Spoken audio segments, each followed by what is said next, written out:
Hello, everyone. Welcome to the Mani-Geni experiment. So today I would like to talk about and share with you about the open head. I am going to share my screen here and share with you my chart. Let me try to make this bigger. Um, I don't know why it shows like that. Wait, hold on a second. Let's just hold on. Let's just do the stop sharing so I can make the screen bigger on my end, and then I'll share again. So hold the thought. Thank you so much for your patience because, okay, so share screen. Here it is. Share. Okay, perfect. Okay.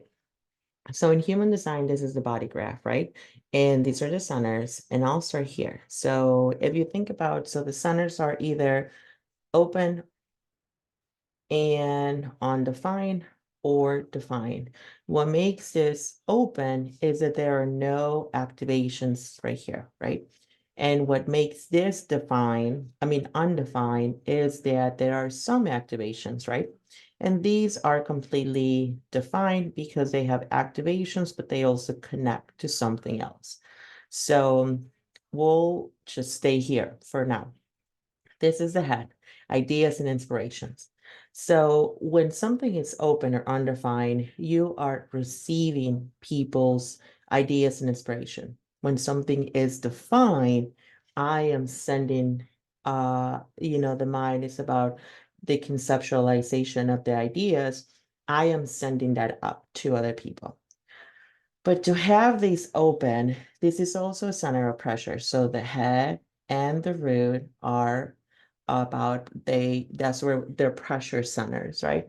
So to have this open, I mean, it's just incredible. And to know that when I learned that, I was so relieved to be able to trace back in my life and think about that. So I don't think I've said this yet, but I am a flight attendant and I've been in the aviation industry for about 20 years. So I work, on days where I have 3 or 4 flights at 200 people per flight. That's 600 people a day that I could see. So imagine receiving all of those ideas and that information and that inspiration and not knowing, because that's how it was. I didn't know that it wasn't mine, right? I felt so inspired every time. So every time I would go to work, I felt like the gates of my mind would open, and all of a sudden I will have this flood of ideas and thoughts and inspiration to like change the world. Um, and I would start texting my husband, and those text messages were long. I mean, they were just like novels, right? Because I'd had all these ideas that some of them were mine, but not everything was, right? So what I did is, so what I did then, before I knew human design, I do have a book of ideas, right? And then, so I would write them down there. So, and then I would just, I don't even know how to explain it. So I would just like stay with them for a minute. And then, I would stay with them and then I would just like, they would make me really excited. And then the feeling would leave me. So obviously there's a lot of combinations there to be had, but in terms of my energy and the way I process and make decisions, but the ideas were there. Some of my best ideas, or what I think were my best ideas, I wanted to open a pet crematory business when we lost one of our dogs because we couldn't find the service to help us. Um, but and then my ideas come so strong that I go as far as looking into it. What is the process of doing that? And then one of the things that has helped me is to visualize myself doing such idea. Can I visualize myself doing whatever I have an idea about? And usually it's no. Like for example, that was one idea I had um about starting a business about a nacho bar. So I wanted to go into parties and have a nacho bar. And I would even have I went as far as to designing a menu for a nacho bar. And then I would have a contest between the party attendees, and whoever would win the contest would get like a little trophy. But in reality, like I couldn't visualize myself like eh, doing what it was needed, like to have to advertise, to have to like book the parties, to have to go and do the shopping. So it was like it's a nice vision, but unless I have a partner or something, maybe I couldn't do it by myself, right? Uh, the latest idea is there's a place here that's like a workaway place, and they're looking for people to open a coffee shop there. And I was like, oh, yes, that's me. I'm gonna open a coffee. I've always wanted to open a coffee shop, but more so like a bookstore, like a coffee shop slash bookstore. The vision is great. You're right, because I love coffee. Like coffee makes my day, not because I need the energy, but I just generally like love the way it tastes, and I love the ritual of having it.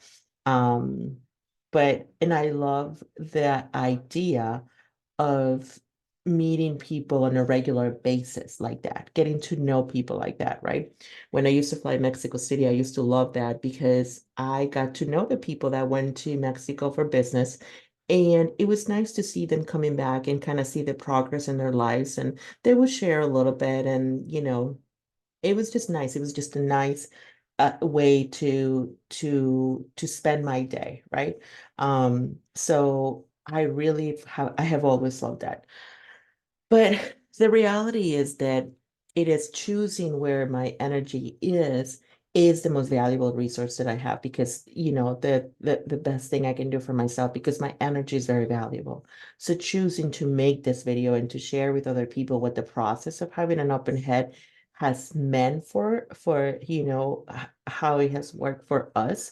I hope that something resonates, or at least maybe you get started thinking about it and see if all of the projects that you have poured your energy into, if they come from within, if you feel inspired when you are around many people, then it is a good, signpost to check in when you're by yourself and see what else inspires you. So usually my process now, even to make these videos, my process is I have the idea, or I usually get now a gut feeling, right? And it started like it comes in and then it goes. It comes back and then it goes away.